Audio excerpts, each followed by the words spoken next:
Welcome to the Deep Dive, the place where we take a stack of sources, lock ourselves in, and emerge with the key insights and the surprising aha moments so you don't have to wade through the noise. And our mission today is, it's a big one, Yeah. and it's highly personal. It really is. We are diving deep into what makes long-term love last, and it turns out pretty much everything you've been told about it might be wrong. That's right. We are challenging one of the most, deeply ingrained pieces of relationship advice, the kind of wisdom that gets passed down through generations. The ultimate dating mantra, right? The truism that gets drilled into every young person's mind.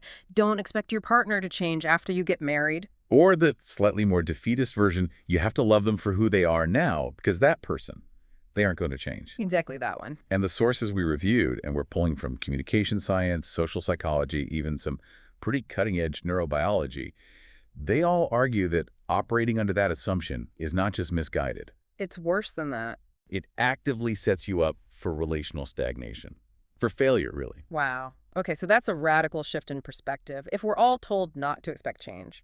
But the science says change is not just inevitable, but necessary. What does that even mean for a successful relationship? It means we should not only expect change, but that the most successful, the most enduring relationships develop because partners change over time, Often significantly. often profoundly. Change isn't the failure of the relationship. It's the fundamental feature of successful love.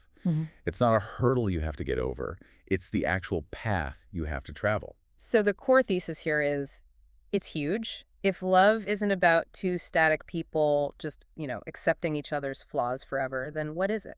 The argument, and it's a powerful one, is that love, in the most robust and broadest sense, is the enduring satisfaction and happiness we find in who we are becoming with our partner. Oh, that's interesting. So it's not just about them, it's about me. It's about the you that is being created in the relationship. If that relationship isn't a catalyst for positive personal growth, that essential satisfaction it fades. And this deep dive today is going to show us the intricate machinery behind that. Exactly. From deep evolutionary drives all the way down to the literal wiring of your brain. We're going to show how this growth is driven by communication and something called neurological entrainment. So we're going on a grand tour today. We are not staying in the self-help lane. Not at all. We're going to start with the most distal, the big picture evolutionary drives that compelled us to pair up in the first place. Then we're going to zoom into some social psychology models like self-expansion and interdependence, And then we get to the really cool part. right down to the most proximal level, the neurobiology of communication, how your brain quite literally changes when you successfully talk to your partner.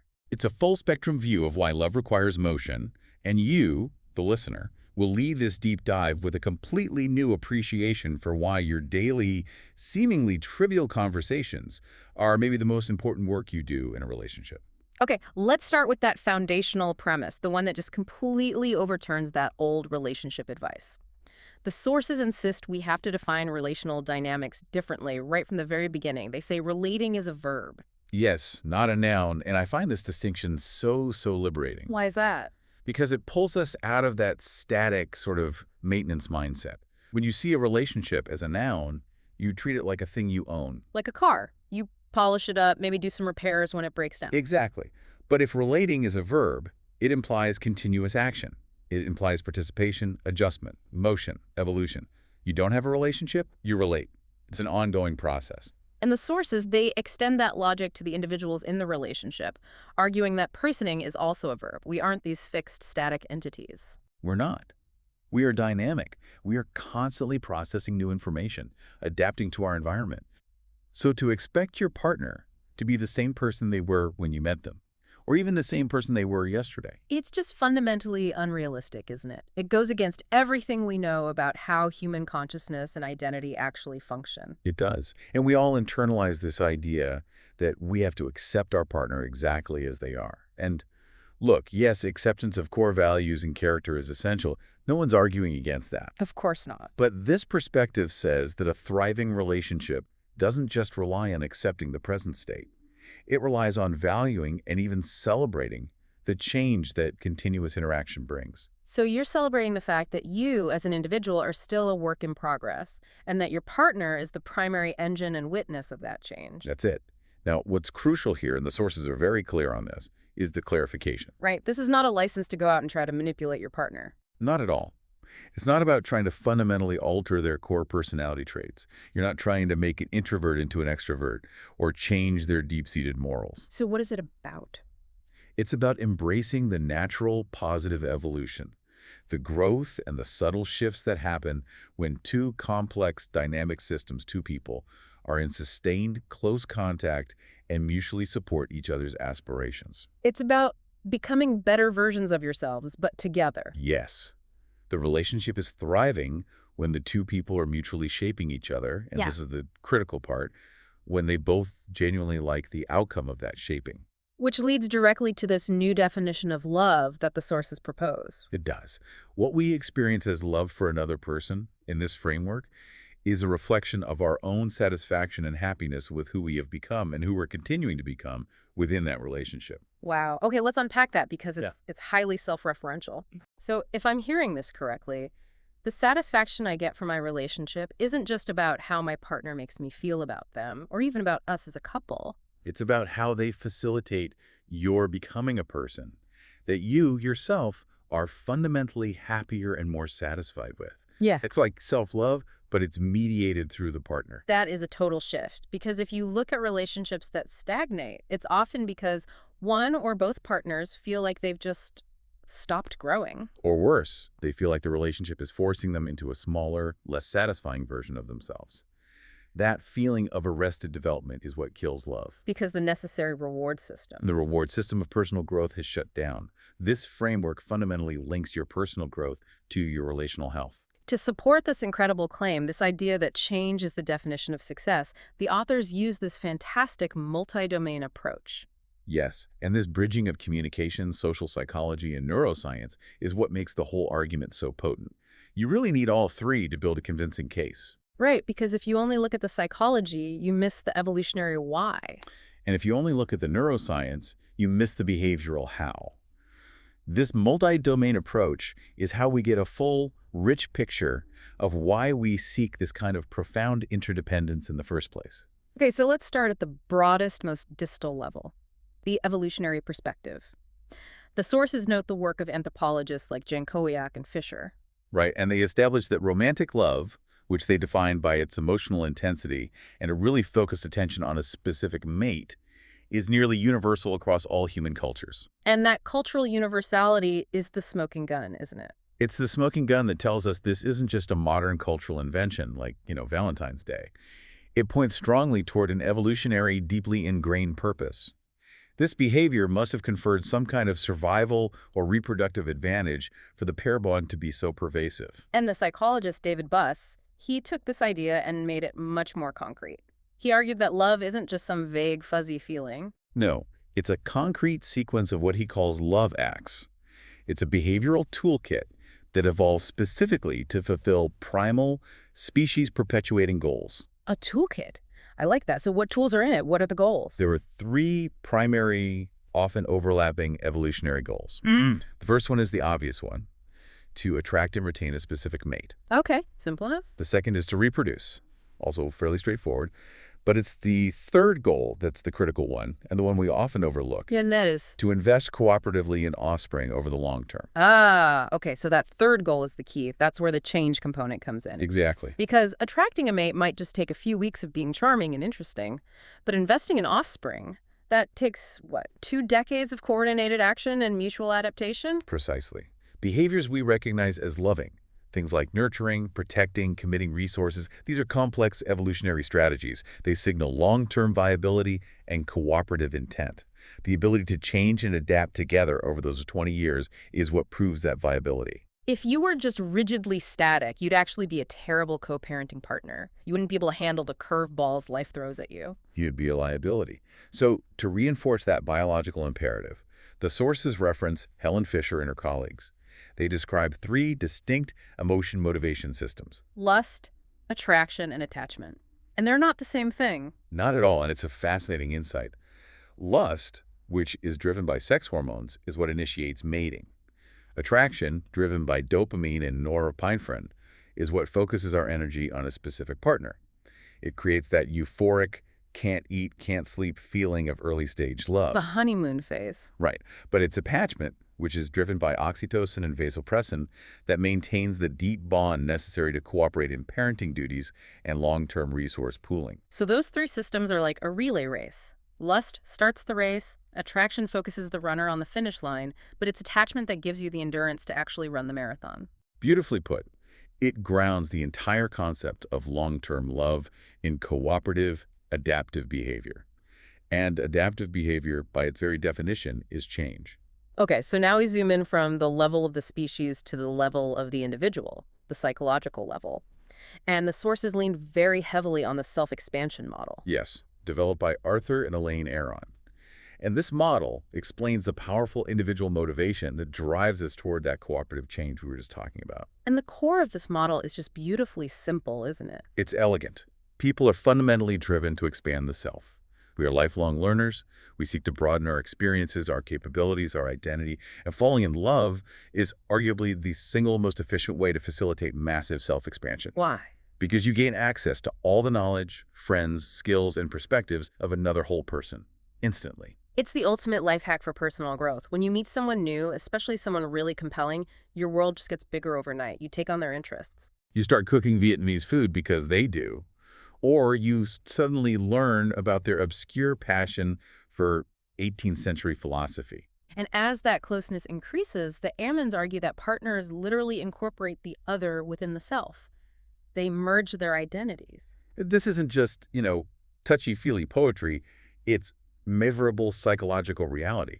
They use tools like the inclusion of other in self-scale, which is basically a series of overlapping circles. Right. And people in close relationships choose the circles that are almost completely merged. They do. It shows that people start drawing their self-boundary to include their partner, reflecting that merged identity. And what about that idea, anticipatory integration? That suggests this drive is so powerful, it's working even before the relationship is fully established. Yes, the work by Slaughter and Gardner is really compelling here.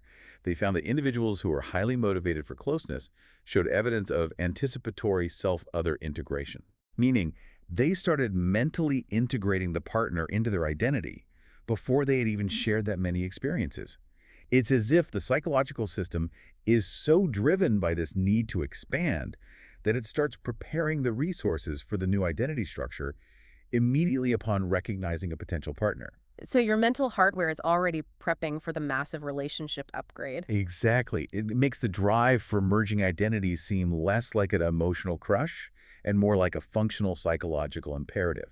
And to make this growth more measurable, you have Mattingly and colleagues who developed a two-dimensional model of how relationships actually change us. It's not just about gaining new hobbies. No, the change is multifaceted. The first dimension is direction.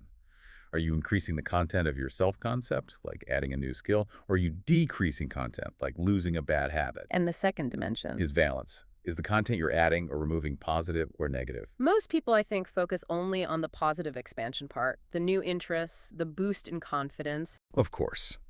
But the sources really highlight the importance of the decrease side of the equation, especially something they call self-pruning. Self-pruning, that sounds a little painful. It can be. It's the required decrease in the content of yourself.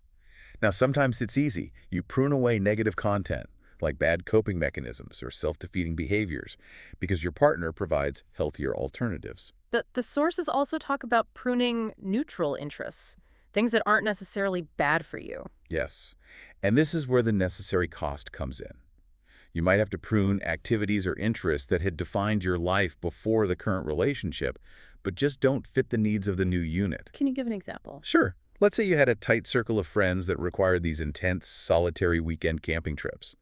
But your new partner needs those weekends for family time or for shared experiences that build the couple's bond.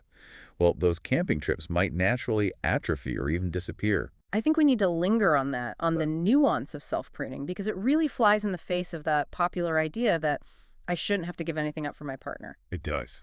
The sources seem to be suggesting that healthy relationships inherently require this kind of loss or sacrifice. They do, but they redefine it as an exchange that facilitates a higher level goal. If you are pruning a neutral interest, say collecting obscure stamps that took up 10 hours a week, you are making cognitive space and time to accommodate a greater, more rewarding system, which is the couple unit. So if that pruning is mutually agreed upon and it facilitates shared growth, the overall valence is still positive, even if it involves a little bit of pain. Exactly. The goal isn't to be selfless. The goal is to successfully reconfigure the self into a mutually satisfying new structure. And the outcome of all this expansion and pruning is what's called cognitive interdependence. The partners stop thinking of themselves strictly as I. They develop a we identity. They have shared narratives, shared inside jokes. They start having trouble distinguishing where one of them stops and the other begins because their identities have become so entangled, which, again, from the perspective of the self-expansion model, is the entire goal. Okay, moving on. The sources also anchor their perspective in interdependence theory. This goes back to Kelly and Faibo. Right, and this theory provides the sort of operating manual for how that cognitive merging actually happens on a day-to-day basis. So it connects the motivation, which is self-expansion, to the behavior, which is interaction. Precisely. The fundamental premise of interdependence theory is that interpersonal interaction is the absolute core of a close relationship. Yeah. And if you're interacting closely, interdependence necessarily means there is mutual influence. You can't escape it. It's a closed-loop system. Our constant interaction means we're constantly influencing each other, which leads to this inevitable transformation in multiple domains. Right? Interaction leads to measurable transformation in our cognitive, affective, and behavioral outcomes. Think of how long-term partners start picking up each other's mannerisms Or speech patterns. or ways of handling stress. How we think, how we feel, and how we act are all dynamically impacted by the interdependence we share. And the sources introduce a really fascinating practical application of this. Transactive memory. Ah, yes, the external hard drive concept. Explain that. It was first described by Wegner and his colleagues. Transactive memory is the process by which relationship partners develop a collective interdependent system for storing memories and information. Instead of both of you holding all the data, you specialize. Your partner becomes the external hard drive for certain knowledge domains. Exactly. And this is more than just remembering who handles the finances or who takes out the trash. It's a genuinely specialized division of cognitive labor. So one partner might specialize in social details. Right. They remember all the birthdays, the family histories, who's feuding with whom. And the other partner might specialize in practical details, where the car is registered, the name of that restaurant you went to 3 years ago, the step-by-step process for a home repair project. You don't both have to store that information. You just have to know which hard drive to access. And that system allows the couple, the dyad, to access a much greater breadth and depth of knowledge than either individual would have alone. It actually makes the couple unit smarter than the two individuals combined. It's a massive efficiency boost, and that's a reward in itself. This cognitive restructuring creates a shared, enhanced knowledge system. So what's the big shared conclusion we can draw from both self-expansion and interdependence theory before we move on to the next section? Both theories, really, they underscore that successful love is all about increasing interdependence. It's about finding fulfillment of our fundamental human needs for growth, for security, for knowledge, through sustained interaction.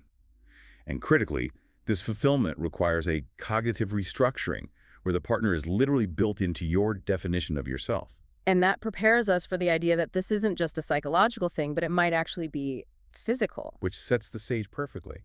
We're interdependent, we want to grow, and our partners have this privileged status to influence us. They're not just passive witnesses to our lives, they're active shapers. And the sources suggest that facilitating this positive change in a close other is almost a partner's responsibility. That moves the conversation from just acknowledging that change happens to celebrating intentional influence. It does. And Dragotas, Brusbolt, and their colleagues introduced this powerful concept to describe this intentional positive shaping, the Michelangelo phenomenon. I love that visualization. A great sculptor doesn't add material, right? They Yeah. carve away the unnecessary parts to reveal the form that was always hidden inside the block of marble. That's the perfect analogy. And this sculpting process is driven by two key forms of affirmation that accumulate over time. The first one is perceptual affirmation. Okay, that sounds like the partner seeing the best version of you even when you can't see it yourself. That's exactly it. It reflects the partner's empathic understanding. It's when your partner genuinely sees your ideal self, your potential, and confirms that potential back to you. Often it's just through simple validation and belief. And that enhances feelings of love. Massively. Because you feel seen in your best possible light. If your partner perceives you as capable and moral and intelligent, you tend to act more that way. even if you were feeling self-doubt initially. And the second type is behavioral affirmation. This sounds more active. It is. This is where the partner's expectations or their actual behaviors bring about corresponding behaviors in you. So for example, if you aspire to run a marathon but you keep procrastinating, Your partner might start scheduling long walks for the two of you. or they might make sure your running clothes are laid out in the morning, or they manage the family schedule so you have that dedicated time to train, they are behaviorally enabling your potential. That distinction is so important. Perceptual affirmation confirms the belief, but behavioral affirmation facilitates the action. And the sources note that this active enabling leads to greater adjustment, greater coordination and synchrony, and a deeper sense of security and attachment within the relationship.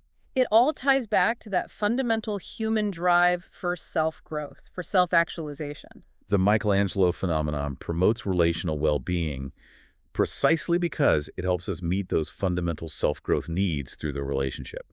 The cumulative effect is that partners adapt to each other, and you get a more cohesive, better functioning unit. Okay, now I have to ask you about the really surprising detail the sources highlight, the physical convergence. The old saying that couples start to look alike over time. The host in me loves this because it's so poetic, but the skeptic in me has to challenge it. Is there really science behind that? It is a remarkable claim, and you are right to be skeptical. The sources cite a famous, though admittedly older, study by Zejonk and his colleagues from 1987. And what did they find? They showed participants photos of couples from when they were first married and then photos from 25 years later. And they found that perceived resemblance was significantly higher for the couples who had been married for 25 years. But the mechanism they proposed, vascular emotional efference, that's the part that sounds like it belongs in a romance novel, not a scientific journal. It does sound a bit out there, but the theory is compelling. They suggest that over decades of very close interaction, partners naturally engage in this repeated, subtle, empathic, facial muscular mimicry. So if I spend 25 years watching my partner smile or stress out or concentrate, I unconsciously mimic those expressions. That's the idea. And the subtle muscular repetition over all that time actually alters your own facial structure, creating a convergence of features. Your partner's repeated smile lines become your repeated smile lines. So our relationship leaves a literal physical imprint on our faces. That's the hypothesis. Now, we should say, the initial finding about perceived resemblance has been debated. Some studies have replicated it, some haven't. But the sources present this mechanism as a strong hypothesis for material convergence. And even if it's not exactly muscular mimicry. Right. Even if it's just a result of a shared lifestyle, the same diet, same sun exposure, lower stress from a happy relationship, the core concept remains. The profound, decades-long intimacy of a pair bond leaves material physical marks on the individual. It's the most concrete evidence we have that relating truly is a verb.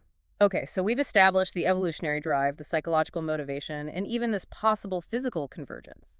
But none of this happens by magic. The sources stress that the engine driving all of this change, all this interdependence and sculpting, is communicative interaction. Communication is the behavioral core. And this is the part we really need to emphasize, because it challenges our assumptions about what relational communication actually is. We tend to think it's about the big, dramatic moments. Exactly. The huge arguments, the formal reconciliation efforts, the deep, intentional discussions about your future. But that's not where the real work happens. This is where we bring in the work of communication scholars like Steve Duck. He advocates for a dialogic view that recognizes the relational importance of just ordinary talk. Duck's argument is that everyday mundane talk doesn't just serve an instrumental function, like, coordinating who's picking up the kids. And it's not just an indexical function, like holding hands to show closeness. It does something far more fundamental. Ordinary talk actually embodies the relationship and defines it. Let me make sure I understand the scope of that claim. You're saying the relationship is the talk. In a very real sense, yes. The accumulated history of those daily exchanges, rather than being separate from the relationship, constitutes the relationship itself. So every small comment, every recurring inside joke, every mode of expression we share. Those behavioral chains are paramount because their collective interpretation defines the dynamic process of relating. We're talking about the routine, often mindless chatter that happens dozens of times a day. That chatter is the relationship's operating system. And Goldsmith and Baxter, they actually helped categorize this vast amount of what you called glue talk. They created a taxonomy of talk events. They did. And their research, which was based on relationship diaries, showed that those deep, in-depth speech events, like a formal conflict resolution session, were actually quite rare. So what's this glue made of? It's composed of the frequent, prominent, everyday events that people rarely think of as deep relationship work. Things like gossip, making plans, joking around, catching up, small talk, and just recapping the day's events. And for romantic partners specifically. Informal talk was predominant.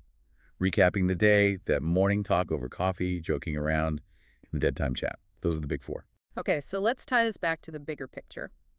If the mechanism for mutual neurological change is successful communication, and most of our communication is this mundane chatter, how does gossip or recapping the day actually drive self-expansion? Because that ordinary talk provides the continuous opportunity for alignment and synchronization. When you gossip with your partner, for instance, you're not just sharing information. You're establishing a shared moral reality about the external world. You're confirming shared values. And when you recap the day, You're not just exchanging facts. You're checking your emotional calibration. You're affirming empathy. You are allowing your partner to see the world through your eyes for a few minutes. so when I tell my partner about a frustrating meeting I had at work, and they nod and say, oh, that sounds exactly like something so-and-so would do, they're not just listening. No, they are engaging in a micro moment of affirmation that strengthens your shared understanding and your transactive memory system, Yeah. even if the topic itself is trivial. They're providing continuous micro-level feedback that allows our cognitive systems to stay aligned. Exactly. These communicative acts provide the continuity. They set the stage for the profound structural changes we've been talking about. The foundation of a thriving relationship isn't a dramatic series of State of the Union addresses. It's the successful negotiation of the mundane. Which brings us to the most proximal, the most material level of explanation: the brain. Right. And the sources acknowledge that early neurobiological studies on love, the ones showing reward centers lighting up, they were crucial, but they were also limited. What was the critical limitation? The limitation was the methodology. Those early studies measured neurological data from individuals. The subjects were often thinking about their partner or looking at a photo of their partner while they were alone in an fMRI machine. So they were measuring data related to being in a relationship. But they could not show the actual dyadic process of relating in real time, which is inherently interactive. And that limitation motivated a methodological revolution in the field, a move from what researchers call a monologic view to a dialogic view of communication. The monologic approach, which was traditionally used in cognitive science, studies message production and comprehension in a single isolated mind.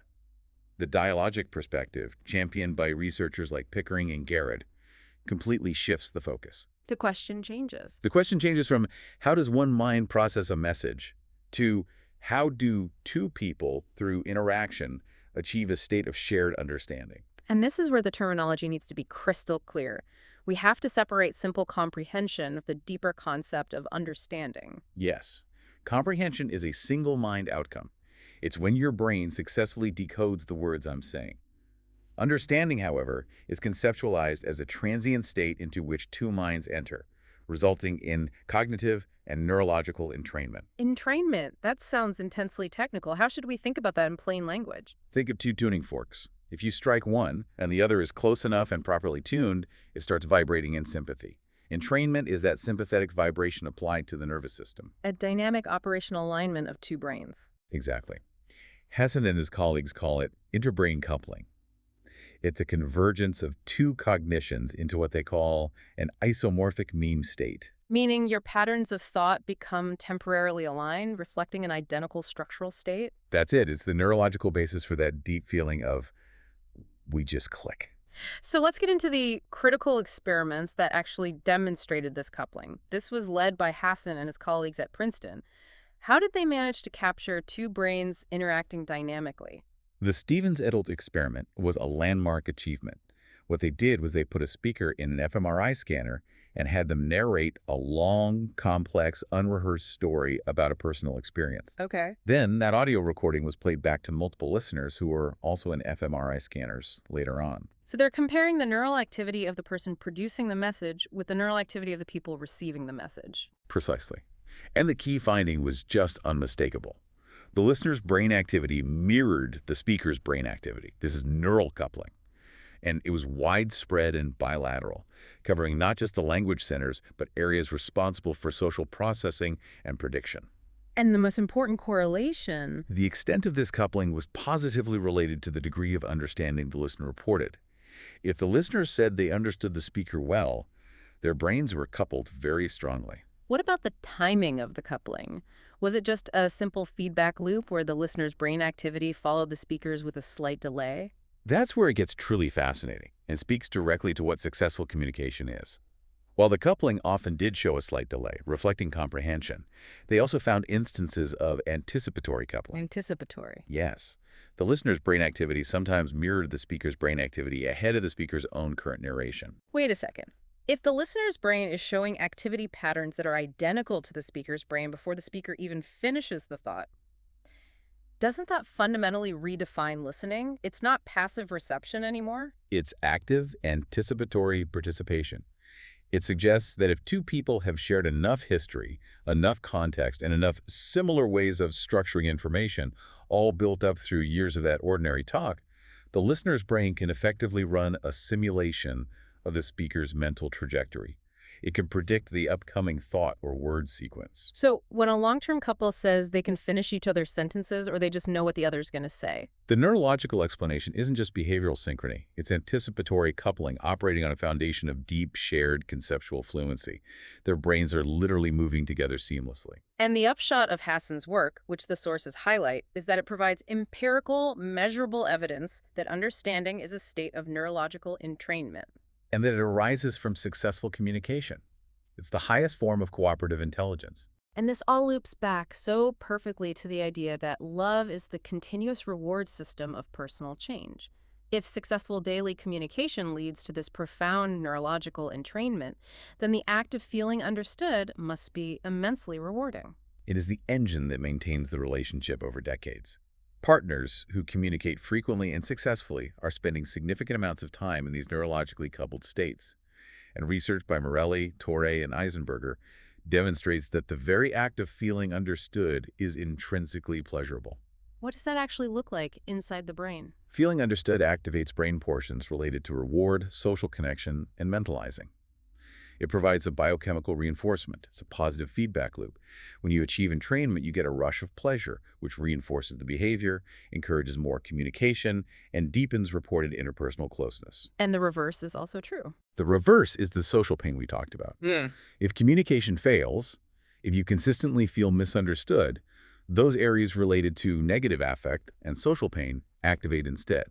So successful entrainment is literally the difference between accessing a built-in neurological reward system and experiencing mild chronic psychological distress. Over years, that difference accumulates into a huge chasm. Beyond the immediate reward, the sources mention something called communicative efficiency as a long-term benefit of all this entrainment. Yes, and this is the hallmark of a really great long-term partnership. A history of successful entrainment leads to greater conceptual fluency. Meaning? Meaning because the partners have spent years aligning their shorthand, their jokes, their priorities, their entire operating systems, they can achieve understanding with far less cognitive expenditure than they would need with a stranger. That's a massive relief in daily life. It means I don't have to explain every single nuance or feeling from scratch. Exactly. A simple glance, a short word, or even an incomplete sentence is enough to transmit really complex information. The communication becomes easy, low effort, and highly effective. And that greater efficiency reinforces the positive relational outcomes. The relationship becomes a low-friction zone, which further strengthens its value as a source of safety and reward. Which brings us to the ultimate synthesis point. The culmination of this entire deep dive, the hypothesis of mutual neurological structuration. This is the big aha moment. This is it. This hypothesis takes everything we've discussed from psychology and anchors it in material reality. We draw on established brain plasticity research work by people like Takeuchi and Zatorre, which proves that the brain changes structurally over time based on repeated exposure to stimuli and learning. So if two people are achieving this entrainment repeatedly day after day for decades, what is the logical inference? The sources posit that long-term partners who frequently achieve understanding are engaging in mutual neurological structuration. They are creating physical, structural, and operational commonalities with each other at the neurological level. The brain literally changes its wiring and its architecture to become more attuned to the partner. So the cognitive interdependence and the transactive memory we talked about, that feeling of being a single unit, it's not just an abstract psychological phenomenon. It may be, in part, hardwired by the couple themselves. Wow. That's the compelling inference. The interdependence becomes physical and structural. The cumulative effect of years of successful communication, entrainment, and reward is the creation of a physical commonality that makes future communication even easier. This structuration is why the authors argue the relationship influences us in the most fundamental ways possible, literally changing who we are at the level of our gray matter. This whole continuous cycle of communicate, untrain, reshape, it's so powerful that it seems like it would apply to all close human bonds, not just romantic ones. And it does. The sources note that this dynamic is a feature, not a bug, of their conceptualization. So we experience neural coupling and structuration with our close friends, our family, maybe long-term professional colleagues. Absolutely. Successful communication with anyone you spend a lot of time with can produce this effect. Then why is the romantic pair bond considered the epitome of this entire process? Why is it special? Because the pair bond relationship is where these dynamics are epitomized and maximized. It involves the greatest quantity and the highest quality of interaction.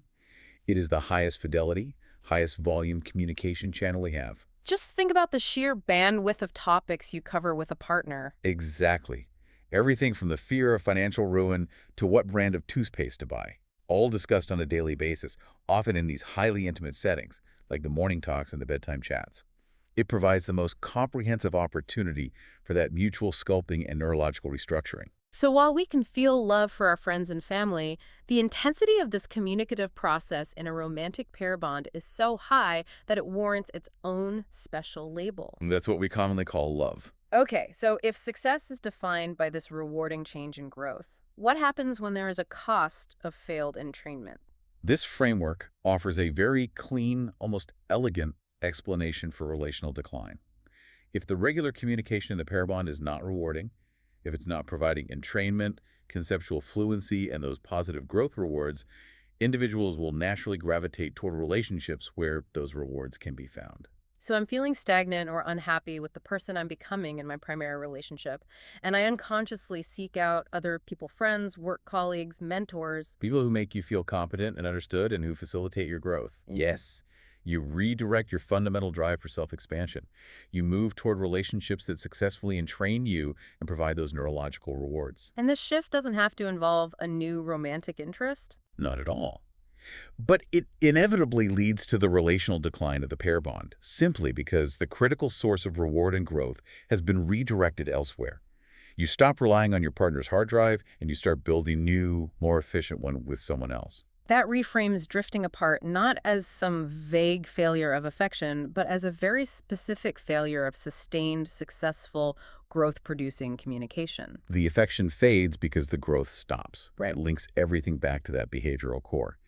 The relationship survives and thrives only to the extent that the partners are continually providing rewarding entrainment that promotes mutual self-expansion and neurological alignment. So what are the final overriding takeaways, the two big ideas that listeners should carry with them after this deep dive? I think the first is that love is not a static state of acceptance. It is the reward system of continuous personal change driven by successful interaction. It's an active, ongoing construction project, not a finished monument. And the second? That in a very real, very material way, we become someone structurally different because of our relationships. This involves cognitive restructuring, identity pruning, and, as the neurobiology strongly suggests, physical neurological reshaping. The interdependence we feel is literally hardwired by the cumulative effect of our shared history. This deep dive has just completely dismantled that old static advice we were all given.